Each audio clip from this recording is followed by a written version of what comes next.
So today it's all about speed, not that kind. The speed of bamboo. How fast does it actually grow?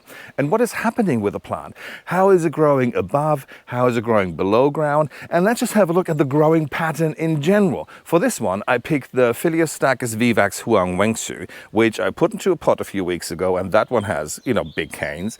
And also I've got the mother of all canes growing at the back of the garden. In this video, I'm also using clips from other videos so we can actually see how fast the plant has grown. So let's have a look. So this one here, this is the Huang Wengshu I pulled out of the back and I put into a pot. And as you can see here, there's a new cane, and here's a new cane too. And these canes are now 3.70 meters. So this one here, I planted in April. So that's the video when I actually pulled it out and when I put it into the pot and left it here. So the 4th of May, the first 2 canes came out, and it was these ones here. And on the 19th of May, there were about 90 centimeters already. Look how far the culms have come up already. And now we have June, and they're 3.70 meters. And let's have a look what the girth is. And the thickness of the canes is 21 millimeters. That's not bad. And considering in 18 days it grew from 90 centimeters up to 3.70 meters. So because of the fact that this bamboo is in a pot, the rhizomes will be far warmer. Also, where this pot is situated, it gets sun pretty much all day long. So it will develop far more rhizomes than a bamboo that is actually in the ground. Also, what you have to consider, clearly the pot will eventually get too small. As well as the drainage holes you have in the pot, you have to make sure that the rhizomes don't escape through that one. Because if there would be a movie about bamboo, The Great Escape, that's them. Trust me. And as you can see, they're starting to develop the branches, which obviously will get longer and then, will produce leaves. And if you want to make sure that you see more of the cane rather than just a big bush of bamboo foliage, all you have to do is, at this stage, it's much easier. You just pull them off, and then there won't be any branches on this like here. They will come further up. So then you can enjoy the beauty of the cane as well as of the foliage on top. And snipping off these branches doesn't hurt the bamboo at all. Also, once the branches are long enough and then it produces leaves, that'll be the final height of the cane. Once they start producing leaves, the cane will not get any taller. Also, if you don't want the canes to get too tall, you just have to cut them at the height you want them to. Once you cut a cane, it will never grow any taller. It will produce more side shoots. So what you can do if you want to have a bushier bamboo, just cut the top off at the height you want it to, and then the side shoots will produce more leaves. So let's move on to the Huang Wengshu that isn't in such a controlled environment. Yes, it has a rhizome trench around it, but it keeps on growing below the trench. And this is one of the reasons why I actually wanted to get rid of it, because of the fact you're thinking, you're taking the piss and it's just too much work. However, then this year, the mother of all canes appeared. And both of us, Jane as well as me, said, that one is going to stay where it is. And here we are. And I know it doesn't do it justice, but look at that cane going up there.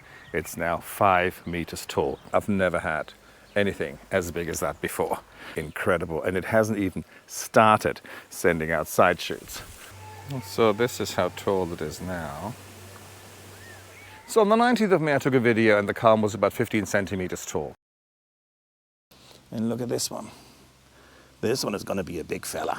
And on the 25th of May, it was 175. In 6 days, it grew from 15 centimeters to 1.75 meters. At the beginning of this week, the 3rd of June, it was 3.70 meters. So from the 25th of May, when it was 175, to the 3rd of June, where it was 3.70, this is how quickly it grew. And now I measured it earlier on, so it is now Saturday. So from Monday to Saturday, it grew tremendously, because now it's 5 meters tall. I mean, incredible. And this particular plant has been in my possession for 7 years, but it has been in this place where it is for around about 5 years, because I've been moving them about like bloody furniture, as I always do with my plants. So, and never forget the bamboo rule. 1st year sleeping, 3rd year creeping, 5th year leaping. And I can tell you one thing, this one is leaping everywhere, even though it has the rhizome trench around it. Growth rate is incredible, and also what you cannot forget. Bamboo, yes, it's the fastest growing plant in the world.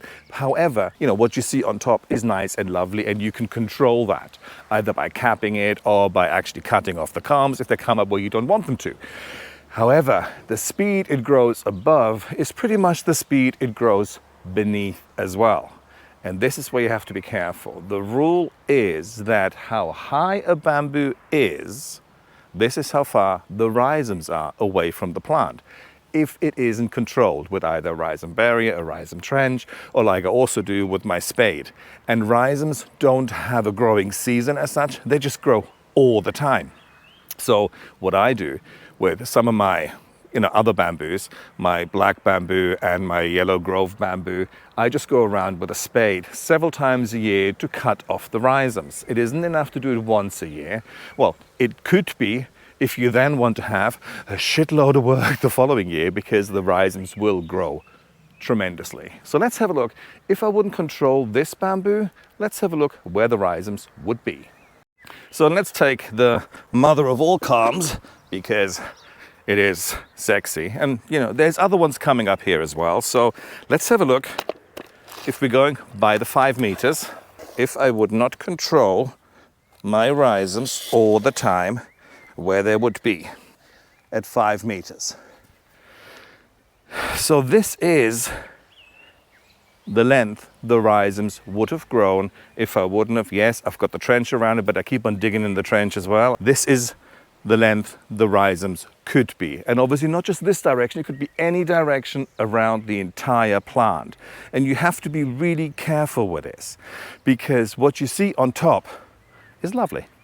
What's going on the bottom may not be so lovely. And to give you a visual, I actually took some drone footage, and let's have a look, if I wouldn't have checked the rhizomes, how far the bamboo could have spread.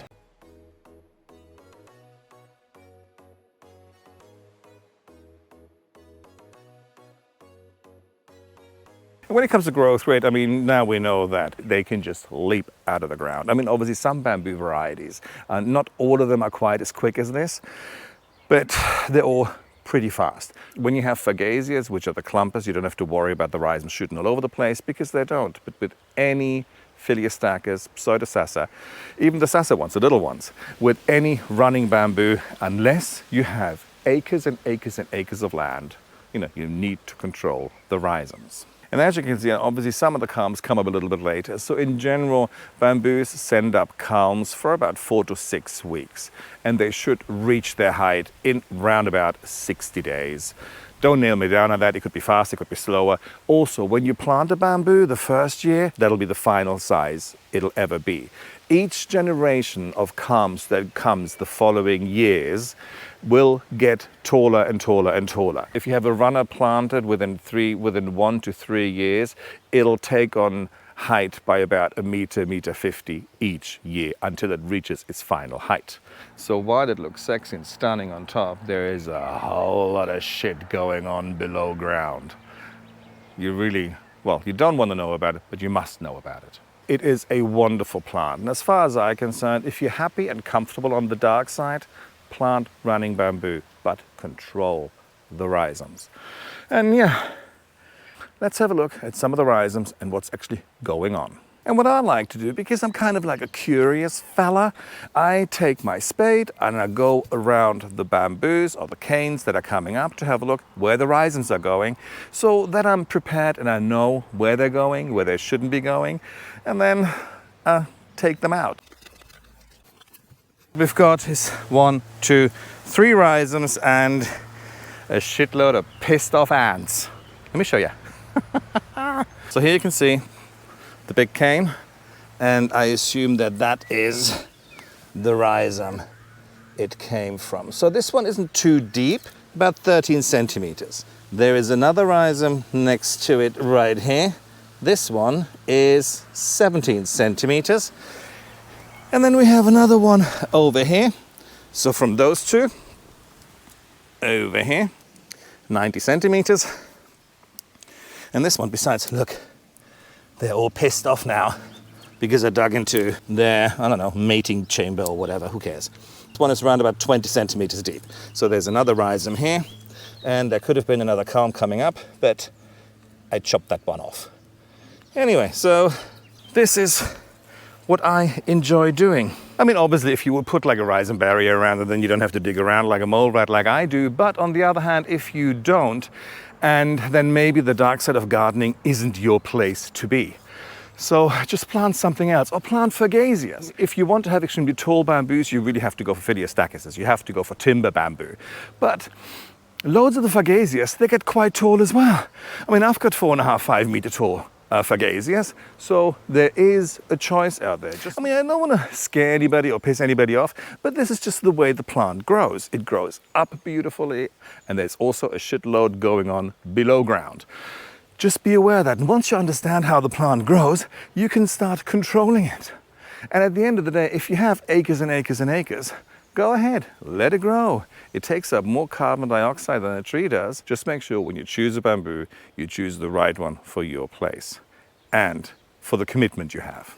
Anyway, that's me for the day, and I shall talk to you guys later.